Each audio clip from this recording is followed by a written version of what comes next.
Welcome to టమకు news. ముందుగా headlines. గుడ్డు లాంటిదే మనిషి తల, కాపాడుకోవాలి కదా.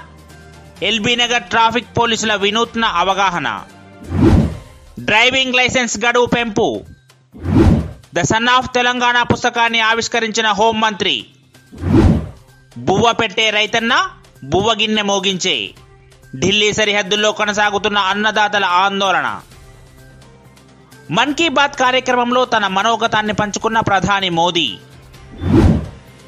ధోని, కోహ్లీనే ఈ దశాబ్దపు సారథులు. వివరాల్లోకి వెళితే, ప్రభుత్వం, పోలీసులు ఎన్నిసార్లు చెప్పినా ఇప్పటికీ కొంతమంది ద్విచక్ర వాహనదారులు హెల్మెట్లు ధరించకుండా రోడ్లపైకి వస్తున్నారు. అలాంటి వారికి అవగాహన కల్పించేందుకు ఎల్బీ నగర్ ట్రాఫిక్ పోలీసులు వినూత్న కార్యక్రమాన్ని చేపట్టారు. ఎల్బీ నగర్ ట్రాఫిక్ అదనపు సర్కిల్ ఇన్స్పెక్టర్ నాగమల్లు హెల్మెట్ లేకుండా రహదారిపైకి వచ్చిన ద్విచక్ర వాహనదారులకు ఒక్కొక్కరికి ఒక్కో కోడిగుడ్డు చేతిలో పెట్టారు. ఈ కోడిగుడ్డు లాంటిదే మనిషి తల అని, ఒకసారి ప్రమాదానికి గురైతే ప్రాణాలు పోవడమే కానీ తిరిగి మామూలుగా అవడమంటూ ఉండదని చెబుతూ అవగాహన కల్పించారు. కరోనా వైరస్ వ్యాప్తిని నివారించే దిశగా కేంద్ర రోడ్డు రవాణా శాఖ మరో కీలక నిర్ణయం తీసుకుంది. మోటారు వాహనాల ధృవపత్రాల వ్యాలిడిటీ గడువును పెంచుతూ నిర్ణయించింది. డ్రైవింగ్ లైసెన్స్, రిజిస్ట్రేషన్ పత్రం, పర్మిట్ పత్రాల వ్యాలిడిటీ గడువును మార్చి 31, 2021 వరకు పొడిగించింది. ఈ మేరకు కేంద్ర రోడ్డు రవాణా శాఖ ఆదివారం ఓ ప్రకటనలో వెల్లడించింది.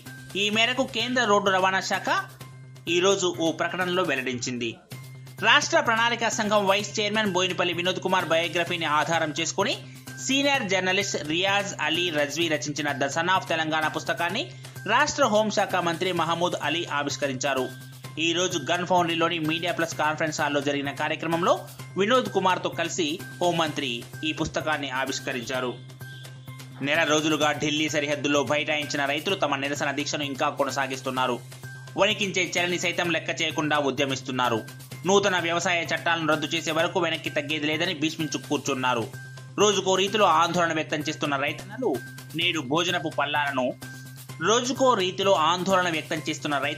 నేడు భోజనపు ప్లేట్లను మోగించి నిరసన తెలిపారు.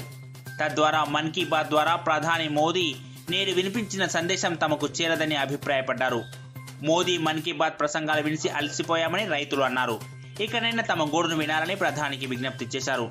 దేశంలో కరోనా వ్యాప్తి ప్రారంభమైన తొలినాళ్లలో ప్లేట్లను మోగించి చప్పట్లు కొట్టి ఫ్రంట్ లైన్ వర్కర్లకు మద్దతు తెలపాలని మోదీ పిలుపునిచ్చిన విషయం తెలిసిందే. అదే పద్ధతిని నేడు రైతులు తమ నిరసనను వ్యక్తం చేయడానికి వినియోగించుకున్నారు. భారత యువతను చూసినప్పుడల్లా తనలో భరోసా పెరుగుతుందని, మనసు ఉల్లాసంగా మారుతుందని ప్రధానమంత్రి నరేంద్ర మోదీ తెలిపారు. ఏదైనా సాధించగలం, చేయగలమన్న వారి సంకల్పం స్ఫూర్తినిస్తుందన్నారు. ఎంతటి సవాలైనా వారి ముందు చిన్నదే అని వ్యాఖ్యానించారు. వారి వల్ల సాధ్యం కానిది ఏదీ లేదంటూ దేశ యువతలో స్ఫూర్తి నింపే ప్రయత్నం చేశారు. మన్ కీ బాత్ కార్యక్రమంలో ప్రధాని తన మనోగతాన్ని పంచుకున్నారు. స్వయం సమృద్ధి, భారత్లో తయారీ వంటి పలు కీలక అంశాలపై తన అభిప్రాయాలను వెల్లడించారు. ICC team of the decade అవార్డులో భారత ఆటగాళ్లదే హవా. వన్డే, టీ20 ఫార్మాట్లకు ఎంఎస్ ధోని సారథిగా, టెస్ట్ జట్టుకు కోహ్లీ కెప్టెన్ గా ఎంపికయ్యారు. ఈ దశాబ్దపు అత్యుత్తమ టీ20, వన్డే, టెస్ట్ క్రికెట్ జట్లను ఆదివారం ఐసీసీ ట్విట్టర్ వేదికగా ప్రకటించింది. టీ20 జట్టులో ధోని, కోహ్లీతో పాటు ఓపెనర్ రోహిత్ శర్మ, పేసర్ జస్ప్రీత్ బుమ్రా ఉన్నారు. అలాగే వన్డే ఫార్మాట్ కు వెల్లడించిన జట్టులో ధోని, రోహిత్, కోహ్లీ చోటు సంపాదించారు. దశాబ్దపు టెస్టు జట్టులో భారత్ నుంచి కోహ్లీ, స్పిన్నర్ రవిచంద్రన్ అశ్విన్ ఉన్నారు. రేపు ఉదయం ప్రసారమయ్యే మరో న్యూస్ బులెటిన్ తో మళ్ళీ కలుద్దాం. స్టే ట్యూన్ టు టమకు న్యూస్.